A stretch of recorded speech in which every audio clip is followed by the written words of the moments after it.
지난 시간에 전법선언에 대한 내용을 공부했어요.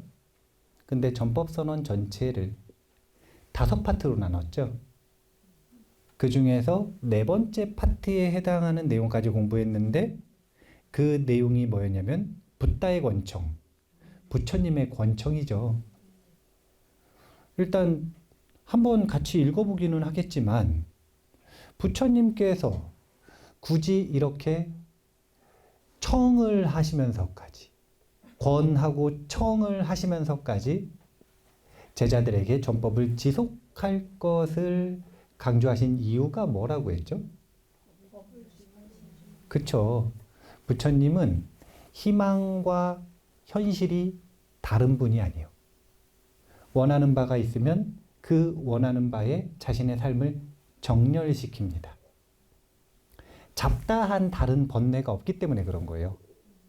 우리가 원하는 바를 성취하지 못하는 이유는 단순하거든요. 원하는 게 사실은 너무 많은 거죠. 부처님은 앞으로 자신의 남은 수명의 삶을 무엇을 위해 살기로 하셨냐면 법을 존중하는 삶을 살아가겠다라고 하셨고, 그래서 부처님께서는 제자들에게 이런 권청을 하셨다. 제가 이렇게 해석해서 알려드렸는데요. 같이 한번 읽어보고 시작할게요. 비구들이여, 해안에 불순한 때가 적은 인간과 천시인 그리고 불화음한도 많이 있느니 법을 듣지 못한다면 그들은 수승한 독과의 법을 잃어버리게 될 것이다. 법의 본성과 의미를 완벽하고도 철두철미하게 깨닫는 천신과 인간들이 분명 나타날 것이니라. 그러니까 법을 듣는다라고 하는 것은 법을 전하는 것 아닙니까? 그럼 그 법을 통해서 무엇을 얻는 거냐면 수승한 독과를 얻는 거예요. 그러니까 부처님께서 전달하시는 법이라고 하는 건 이 수승한 독과를 얻도록 만드는 법인 거예요. 그래서 처음도 좋고 중간도 좋고 끝도 좋다라고 하는 이야기가 처음엔 계율부터 시작해서 개정의 사막에 도에 이르고 과를 완성시키는 처음도 좋고 중간도 좋고 끝도 좋은 가르침이다. 이렇게 해석한다 그랬잖아요. 부처님께서 이렇게 전법 속에서 만나는 역경 때마다 전법이 의심이 날 때마다 마음을 새로 다잡고 전법에 임할 것을 미리 강조하시는 내용을 말씀하셨다. 이유는 다음으로 넘어가 보시면 알아요. 부처님께서 1차, 2차 권청을 범천으로부터 받는 장면인데요. 부처님의 마음속에서 이런 생각이 일어나셨대요. 같이 한번 읽어볼게요. 어렵게 내가 증득한 것인데 지금 이것을 드러내어 무엇하겠는가? 탐욕과 성냄에 휩싸인 자들에게 이 법은 쉽게 깨달아지지 않네. 흐름을 거스르고 미묘하며 깊고 보기 어렵고 미세한 이것을 탐욕에 물든 자들은 보지 못하리니 무명의 어둠에 덮여 있기 때문이라. 만일 내가 법을 설한다 하더라도 다른 사람들이 그것을 이해하지 못한다면 그것은 나에게 피로가 될 뿐이요 나에게 곤혹이 될 뿐일 것이다. 이게 부처님께서 본인의 깨달음을 충분히 점검하신 연후에 세상을 살펴봤을 때 마음에 있는 그대로 드러난 감상이에요. 부처님께서 본인의 붓다의 지혜로 세상 사람들의 평균적인 근기를 봤을 때 세상 사람들은 부처님과 완전히 정반대되는 견해를 가지고 있는 거예요. 부처님께서 행복이라고 말하는 것을 세상 사람들은 고통이라고 말하고 부처님께서 고통이라고 말하는 것을 세상 사람들은 행복이라고 말하더라. 전도 몽상에 빠져 있는 것이죠. 그렇기 때문에 이 연기법은 정말 받아들이기가 힘들 것이다. 있는 그대로. 그렇게 생각하셨고, 그래서 내가 법을 전해봐야 그것은 나에게 피로가 될 것이요 곤혹이 될 뿐이다. 이런 마음이 마음속에서 일어났던 경험이 있으셨던 거예요. 그러니까 제자들도 당연히 그러할 것이다.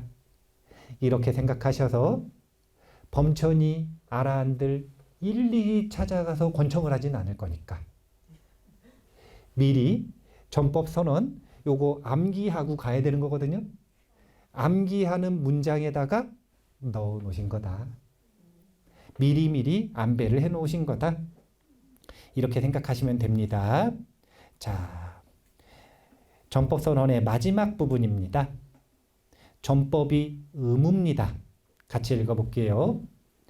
비구들이여 붓다인 나 또한 나를 위한 수승한 거처가 있고 시주자들이 4가지 필수품을 제공하여 나를 대접하고 편안하게 해주는 이 녹야원에 머물지 않을 것이니라. 나 또한 세나 니가마의 우르벨라 숲으로 나아가 법을 설하여 1,000명의 출가 고행자들로 구성된 결발 수행자 형제들의 마음을 돌려놓을 것이니라.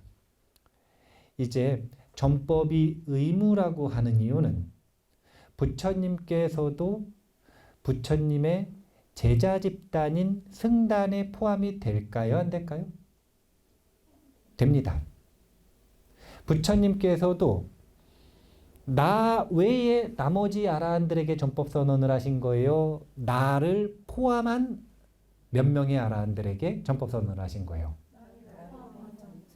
그쵸?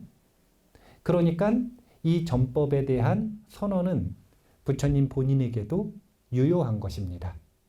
그렇기 때문에 솔선수범하여 종교 지도자를 교화하러 떠나는 아주 특별한 전법의 전략을 활용하시는데, 자, 뒤로 넘어가 보면은요, 이제 우리는 결과를 알고 있잖아요.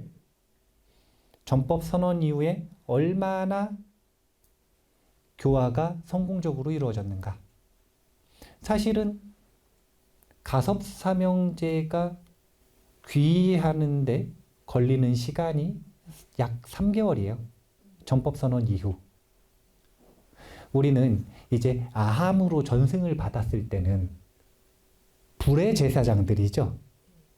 가섭사명제는 불의 제사장들인데 그들을 찾아가가지고 그들의 상징물에 해당되는 존재인 동룡, 불의 동룡을 항복시키고 나서 그리고 그 신통으로 인해 가섭사명제가 귀의했다. 이렇게 단순하게 생각을 하시는데 그 과정이라고 하는 건 약 2개월이 넘는 기간 동안 무엇을 하냐면 16가지 신통을 딱 보여주시면서 우르벨라 가섭과 일종의 신통 대결을 하는 겁니다. 한 2개월 정도의 기간을 두고 온갖 신통을 다 보여주시거든요. 그러니까 사실은 또 굉장히 재미있는 교화 케이스가 나오는 거예요. 교육 내용이 나오는 겁니다. 전법선언 이후에 만나는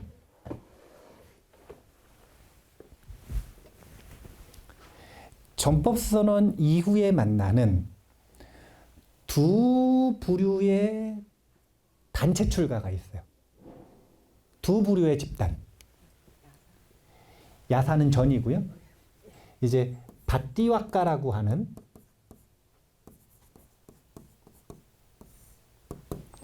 친구들이요. 친구들 30명. 그 다음에 가섭사명제.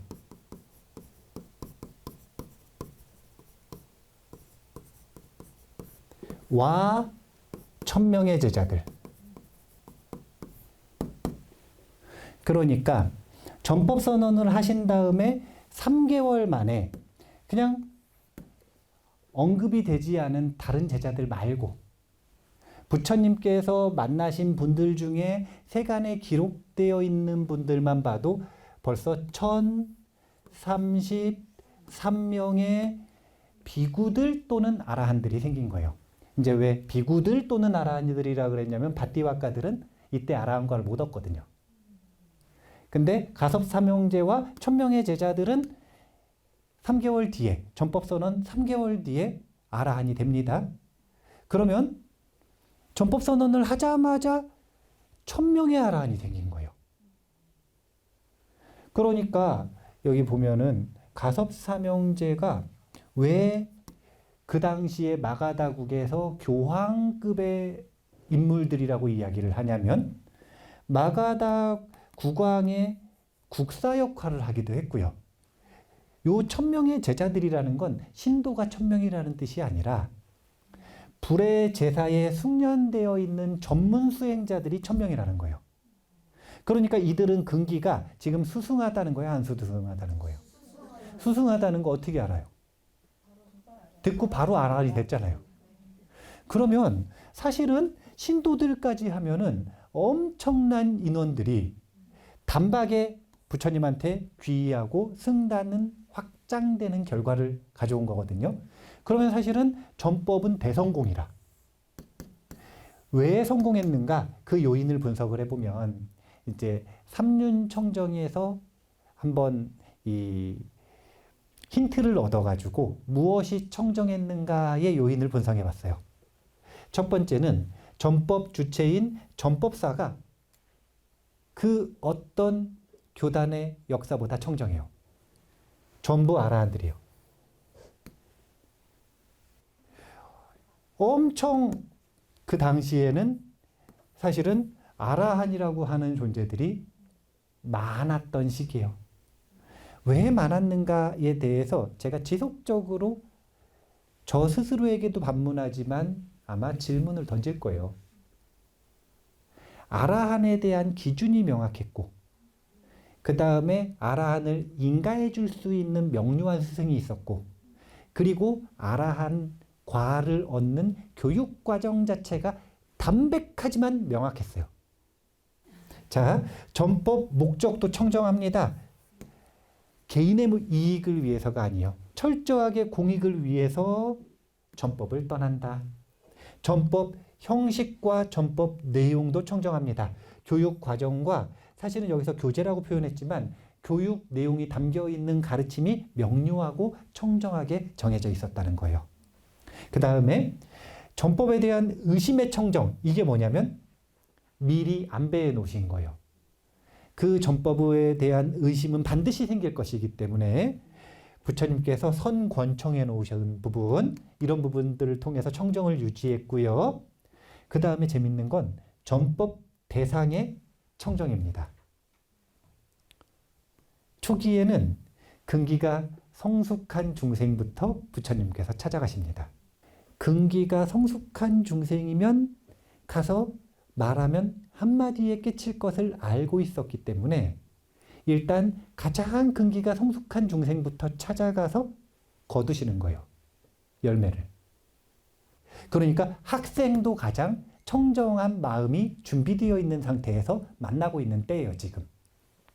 그리고 마지막 전법 선언자가 아주 청정합니다.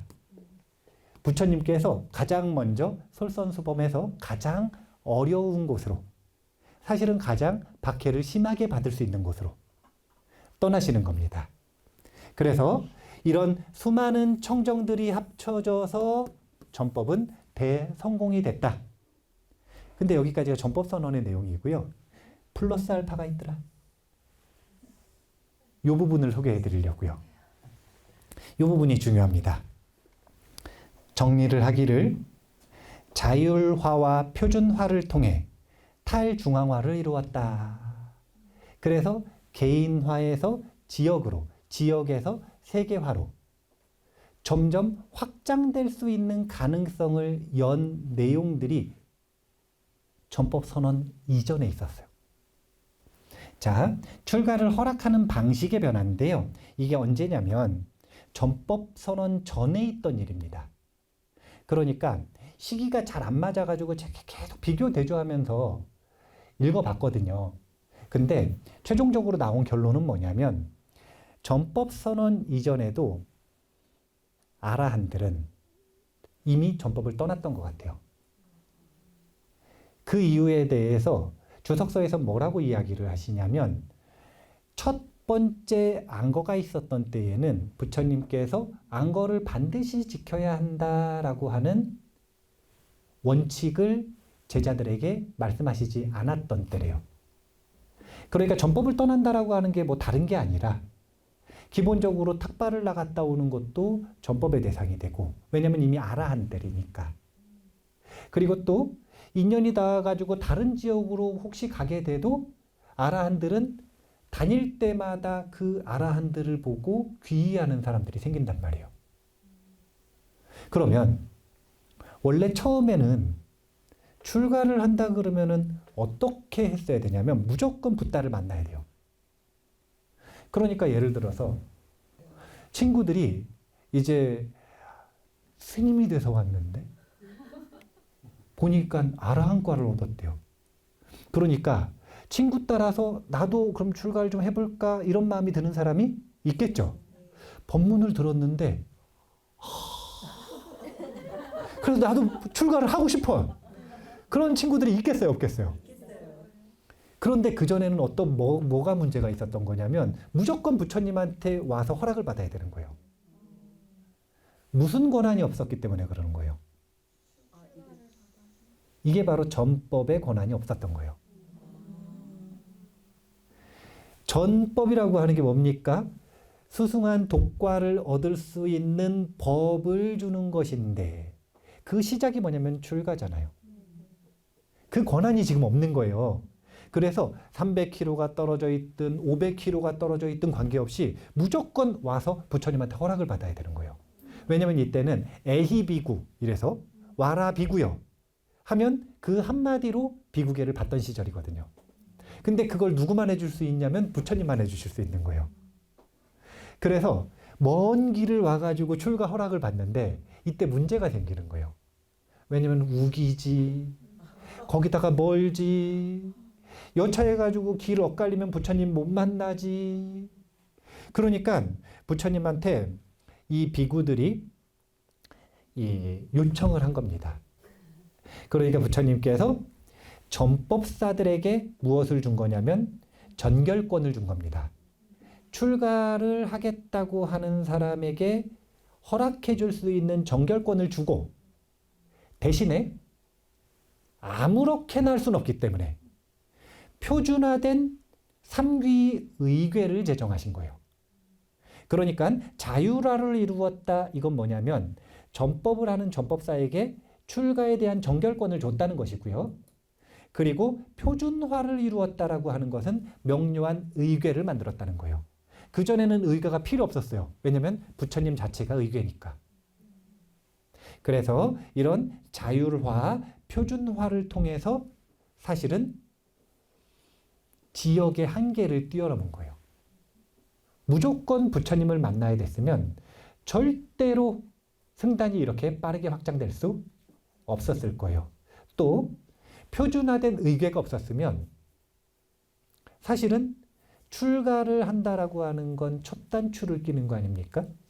첫 단추 때부터 논쟁의 여지가 많은 거죠. 나는 이렇게 했는데 넌 이렇게 했다. 내가 한 게 이렇게 한 게 맞다. 당신이 한 것은 권위가 없는 것이다. 이런 온갖 논쟁들이 있을 수가 있고 승단이 화합하는 데 있어서 도움이 되지 않았을 수 있어요. 그런데 빠르게 확장되면서도 하나의 테두리 안에 있다라고 하는 자각을 가질 수 있는, 동질감을 가질 수 있는 그런 요소를 지금 이렇게 시스템 변화 하나 가지고 만드시는데요. 이게 지금 전법선언 플러스 알파입니다. 전법의 정결권 부여를 통한 자율화. 이 부분 제가 읽을게요. 비구들이여 붓다인 나는 너희가 이러한 삼귀에 의해 지원자를 출가시키고 비구가 되게 하는 것을 허락하는 바이니라. 비구들이여 그대들은 지원자를 다음과 같은 의식에 입각해 출가시키고 비구가 되게 해야 하느니라. 먼저 그의 머리털과 수염을 깎게 한다. 그런 뒤 황색 법복을 입힌다. 그리고 한쪽 어깨에 가사를 걸친 후 비구의 발에 절하게 한다. 그 다음 쪼그려 앉게 하고 합장하게 한 뒤 너희를 따라 삼귀를 하게 하라. 부처님께 귀의합니다. 법에 귀의합니다. 승단에 귀의합니다. 두 번째도 부처님께 귀의합니다. 두 번째도 법에 귀의합니다. 두 번째도 승단에 귀의합니다. 세 번째도 부처님께 귀의합니다. 세 번째도 법에 귀의합니다. 세 번째도 승단에 귀의합니다. 그러니까 첫 번째는 머리털과 수염을 깎게 했어요. 모습을 지금 갖추는 겁니다. 황색 법복을 입게 했어요. 우리 옷을 똑같이 유니폼을 맞춰 입는 거예요, 지금. 그리고서 삼귀를 수용하게 하는데 첫 번째, 두 번째, 세 번째 삼귀를 하죠. 이제 이거는 한 번 한 번 다 절을 하거든요. 그래서 한 번씩 읽는 거예요. 구배지례라고 하잖아요. 이제 이 동북아시아 문화에서는 스승을 처음 만나서 스승과의 인연을 맺을 때 구배를 하기도 하거든요. 그런 문화적인 약간의 동질감이 있다고 보시면 돼요. 그래서 부처님께 그냥 처음 만났을 때 인사를 하는 정도로는 이제 본인이 정말 깊게 존중해도 보통 삼배를 하거든요. 근데 그게 아니라 지금 이것은 스승으로 모시고 출가하겠다는 얘기잖아요. 이럴 때는 구배를 하도록 하는 문화가 있었다. 그렇게 보시면 됩니다. 뒤로 넘어가면 이번엔 출가를 허락하는 것을 만약에 또 전법이라고 한다면 전법사의 자격 요건이 어떻게 변화했는가? 처음에는 오직 부처님에게만 권한이 있었던 겁니다. 그래서 이때는 의궤가 필요가 없었어요. 그런데 전법선언 직전에, 전법선언을 하시기 전에 이미 아라한들에게 정결권을 주신 겁니다. 근데 이때는 그래도 권한을 준 게 누구냐면 아라한들이잖아요. 그러니까 이 아라한들에게는 사실은 검증은 필요가 없었던 거예요. 검증은 전혀 필요 없고 뭐만 있냐면 의궤만 있어요. 이것만으로도 법을 받아서 법을 실천하기 시작하는 출가 생활을 할 수 있는 허락을 해줄 권한을 줄 수 있었던 거예요. 그런데 후대에는 조금 문화가 달라집니다. 아라한들에게만 권한을 주는 게 아니라 법납 10년 이상의 비구들에게 이 권한을 주기 시작합니다. 당연히 이때는 이런 기준이 있을 수가 없죠. 왜냐하면 법납 10년이 안 됐으니까 아직. 그리고 두 번째는 말씀드렸던 것처럼 근기의 성숙도인데 부처님께서는 먼저 가장 성숙한 근기의 중생들을 교화하시기 시작했단 말이에요. 그러면 다 교화하고 나면 그 다음, 다 교화하고 나면 그 다음 점점 이 근기가 무르익지 않은 중생들도 교화하기 시작하시는 건데 그러면 이렇게 내려가면 점점 어떤 비율이 높아지냐면 곧바로 깨닫는 비율이 높아져요. 조금 시간이 걸리는 비율이 높아지기 시작해요. 그러면 이제는 시간이 조금씩 걸리기 시작을 하는데 그런데 재밌는 건 사람들은 어떤 수행자가 있는데 그 사람이 깨쳤나 깨치지 않았나 구분할 수 있어요, 없어요? 없죠. 스승은 검증을 해줄 수가 있지만 이 수행자를 바라보는 불자들의 눈으로는 검증을 할 수가 없죠. 그럼 이 불자들은 뭐가 중요해요? 부처님 말씀하셨잖아요. 첫 번째는 외모가 굉장히 중요하고 두 번째는 목소리가 중요하고 그 다음 세 번째가 위와 태도가 중요하더라. 네. 그리고 맨 마지막 네 번째로 중요한 게 뭐냐면은 진리, 깨친 독과가 중요한 거예요. 사람들에겐 그런 거거든요. 외모 지상주의니까. 그러니까 무슨 얘기를 하고 싶냐면 아라한들이 전법을 다니는데 아라한들보다 사실은 아직 범부비구인데 이 범부비구를 보고 출가하겠다고 쫓아오는 출가 수행자들이, 예비 수행자들이 더 많은 거예요. 그런 경우들이 생기는 거예요. 그러니까 요 범부 비구임에도 불구하고 출가를 허락해 줄 수 있는 권한을 최소한의 검증 과정으로 제시를 한 게 법납 10년 이상의 비구인 거예요. 그런데 이런 식으로 지금 전법사의 자격 요건이 후대에 계속 변화하는데, 근데 거기에서 전법사가 왜 도대체 이런 자격들을 갖춰야 되는가라고 하는 본질을 알 필요가 있는 거예요. 다른 게 아니라 부처님은 법을 가장 중요시 여기셨고, 그리고 제자들 역시 이런 태도를 받들기를 원하셨어요.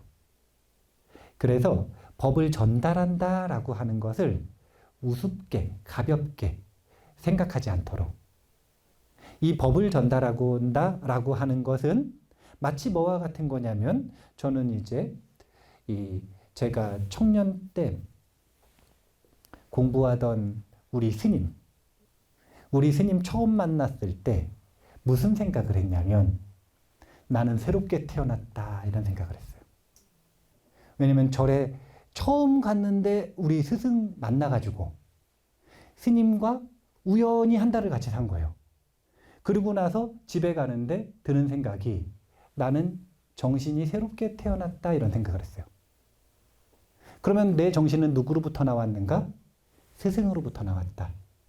그 스승을 만나서 그 스승의 정신을 내가 내 나름대로 이어받았다라고 하는 생각. 그러니까 법을 전달하고 온다라고 하는 건 정신을 새롭게 태어나도록 만드는 거예요. 이 과정이 중하지 않을 수가 없는 거죠. 그래서 이런 자격 요건이 왜 이렇게 변화되고 고민되어 왔는지 본질을 생각해 볼 필요가 있다.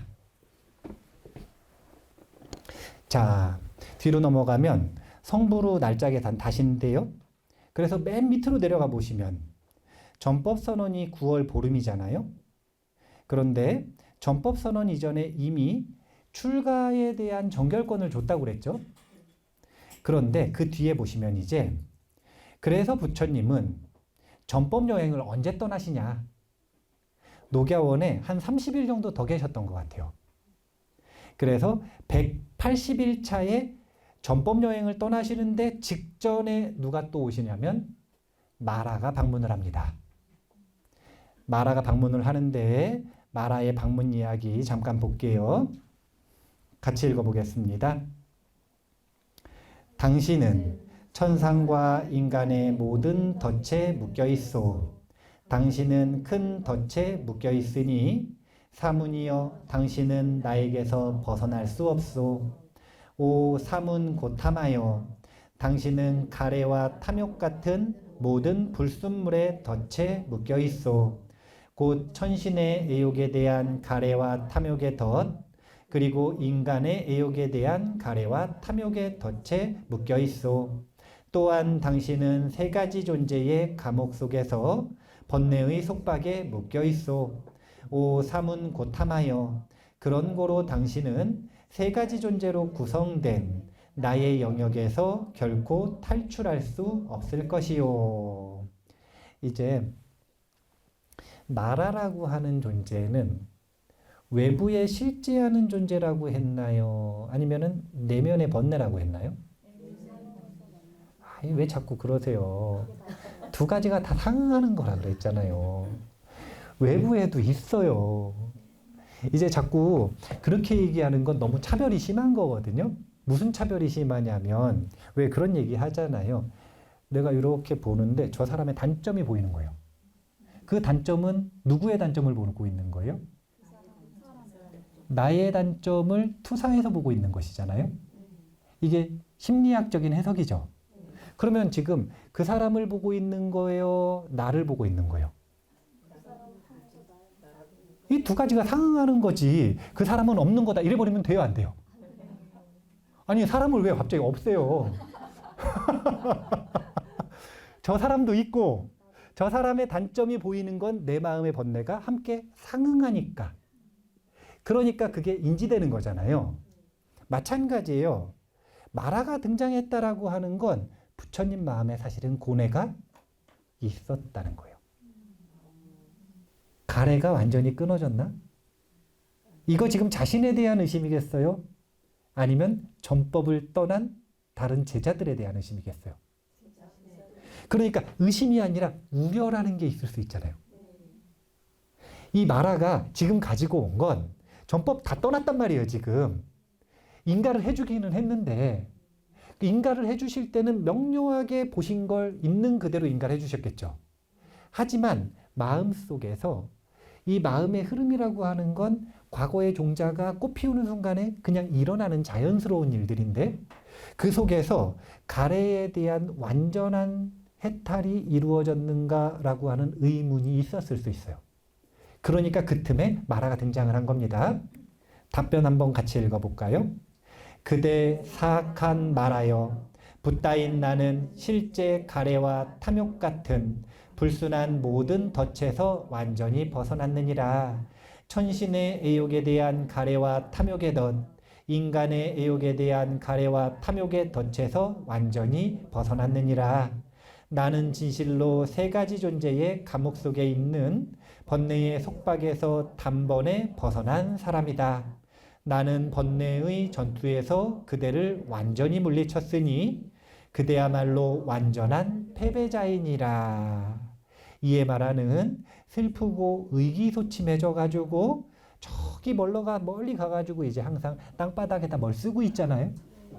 그럼 딸들이 와가지고 또 물어보고 이제 딸들 쫓아오고 이런 패턴 아시죠? 마라가 패배하고 갔는데, 그런데 중요한 건 약간의 마음에 고뇌가 생긴 거예요. 그래서 부처님께서는 대응을 좀 하셨어요. 재미있는 대응을 하셨어요. 그게 뭐냐면 요 앞에 따옴표 친 부분만 같이 읽어볼까요? 비구들이여, 내 사랑하는 아들들이여, 붓다인 나는 바르고 알맞은 억념과 노력을 통해 가장 수승한 아라한과를 성취했노라. 나는 아라한과의 등지에 조금의 흐트러짐도 없이 몰입해 있노라. 비구들이여, 사랑하는 아들들이여, 그대들 역시 바르고 알맞은 억념과 노력을 통해 가장 수승한 아라한과를 성취하기 위해 애써야 하느니 비할 데 없이 가장 수승한 아라한과를 깨닫도록 하라. 아라한과의 등지에 조금의 흐트러짐도 없이 몰입하도록 하라. 이 내용이 뭐냐면 마라가 왔다가 간 다음에 이제 녹야원에서 전법 다 떠나시고 나서 나머지 법무 비구들과 함께 생활을 하셨을 거 아니에요. 그 제자들에게 해주신 말씀이세요. 근데 이게 어떤 함의가 있냐면 두 가지가 있어요. 첫 번째는 그대들 역시 바르고 알맞은 억념과 노력을 통해 가장 수승한 아라한과를 성취하기 위해 애써야 하느니라. 이게 무슨 뜻이냐면 비구의 의무 첫 번째가 생긴 겁니다. 비구의 의무 첫 번째는 독과를 증득하기 위한 수행이에요. 자, 말을 정확히 보셔야 돼요. 독과를 증득하는 게 의무예요? 수행하는 게 의무예요? 독과를 증득하는 게 의무면 법무는 다 의무를 못 마친 거잖아요. 아니죠. 독과를 증득하는 게 의무면 안 되는 거예요. 그거는 성과주의고, 그게 아니라 수행을 하는 게 의무인데 수행 중에서 무슨 수행을 해야 된다는 거예요? 독과를 증득하는 수행을 해야 된다는 거예요. 수행을 하는데 맘대로 해. 그러면 지금 의무를 다 하고 있는 거예요? 안 하고 있는 거예요? 열심히 한다 그렇긴 하지만 잘못된 길로 자꾸 뛰어. 그러면 이건 의무를 다 한다고 할 수가 없는 거예요. 그러니까 수행이 의무지만 이 수행이 무슨 수행인가? 넓은 의미의 모든 수행을 말하는 게 아니라 부처님께서 독과를 얻기 위해서는 이런 교육 과정을 해야 한다는 걸 분명히 얘기해 주셨으니까 그걸 하는 거. 이걸 비구의 첫 번째 의무로 말하는 것입니다. 그래서 두 번째 함의가 또 재밌어요. 이게 뭐냐면 다음과 같은 이유 때문이었다. 비구들이 범부일 때부터 지녀온 잘못된 버릇이 있다는 거예요. 그럼 이것 때문에 어떻게 되냐면 루가다한 아라한이 되었을 때 이런 생각을 한대요. 명상을 실천한다 한들 무슨 소용이 있겠는가? 그러니까 이런 수행을 내가 아라한과를 얻었는데 더 해봐야 무슨 소용이 있겠는가? 그래서 아라한이 되었을 때부터 뭘 하냐면 수행을 안 해버리는 거예요. 이런 일들이 있는 거예요. 그래서 지정한 거예요. 의무로. 자, 그럼 의무 누구에게까지 적용되는 거냐면 아라한들에게도 적용되죠. 의무 누구에게도 적용되냐면 부처님께도 적용되죠. 그래서 부처님께서는 탁발 갔다 오셔서 발 씻고 앉으시면 뭐 하신다 그러죠? 전면에 마음 챙김을 하셨다. 이런 정형구가 있잖아요. 그 전면에 마음 챙김을 하신 이유는 수행하던 버릇이기도 하지만 그게 아니라 그게 비구의 의무인 거예요.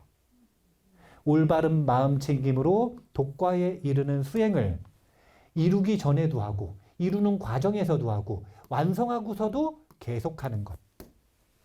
그래서 의무라고 하는 거예요.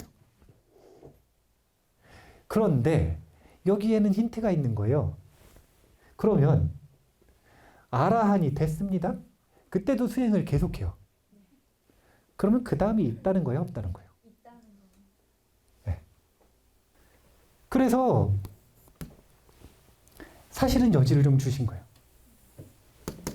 아라한이 끝인가? 뭐에 대해서는 끝이냐면 불사의 문을 여는 데 대해선. 그런데 과연 그 다음은 있는가? 있더라.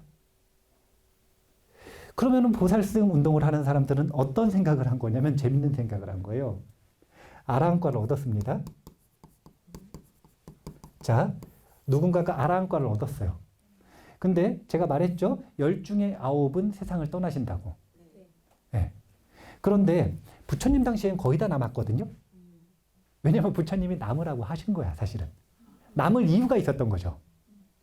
그리고 남아있는 사람 중에서도 10 중에 9은 또 아무것도 안 하고 바보처럼 있다 그랬잖아요.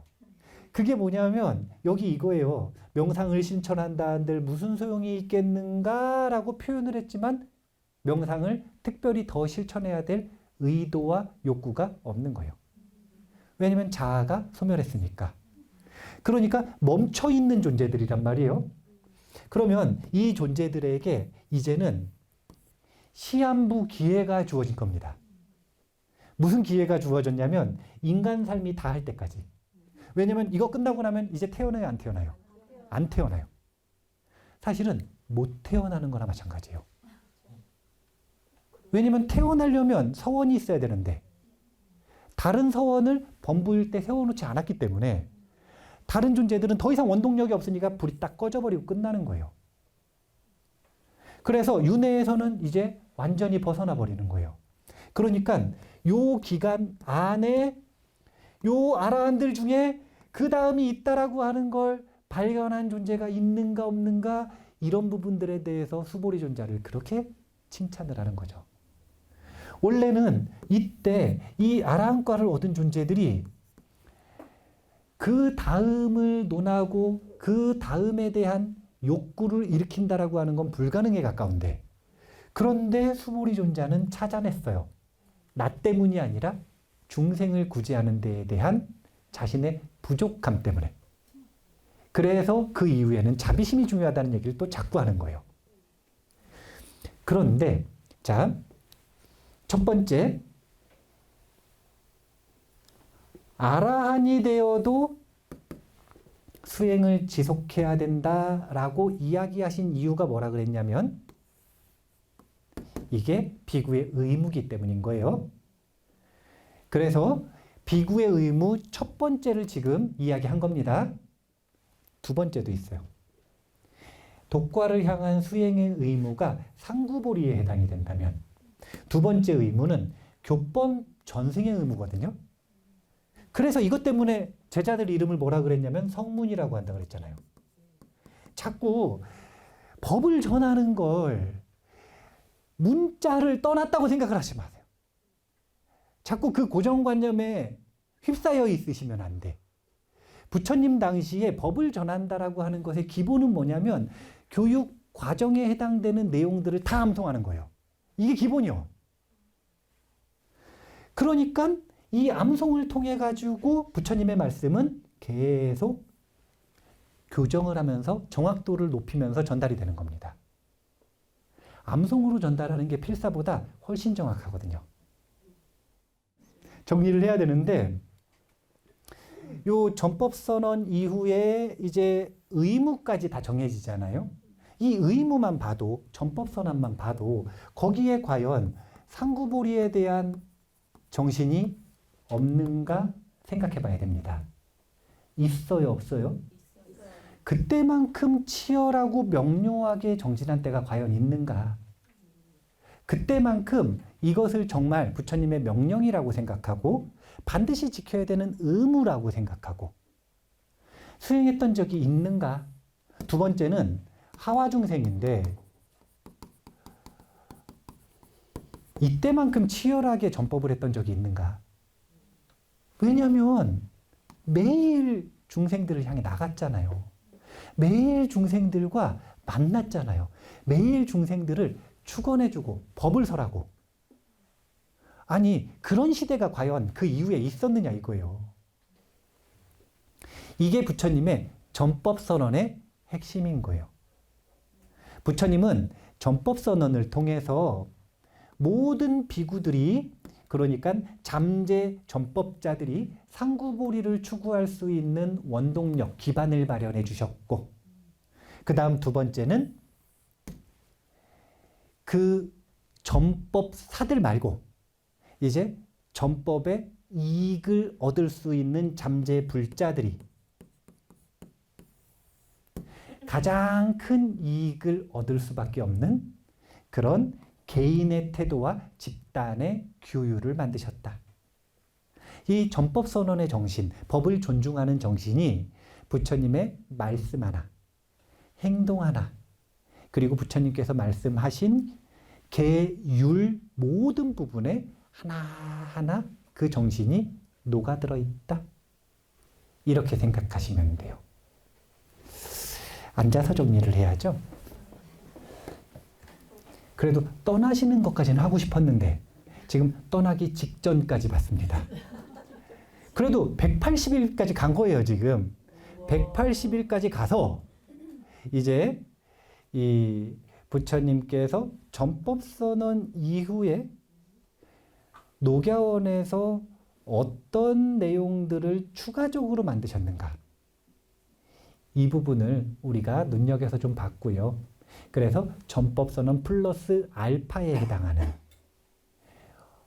이 부처님의 승단이 발전할 수밖에 없었던 이유, 그것도 세계적으로 넓게 퍼질 수밖에 없는 그런 원동력이 무엇이었는가 라고 하는 것에 대해서 우리가 공부를 해봤습니다. 두 가지 단어를 잘 기억하시고 그 단체와 집단이 발전하기 위해 꼭 적용을 해보세요.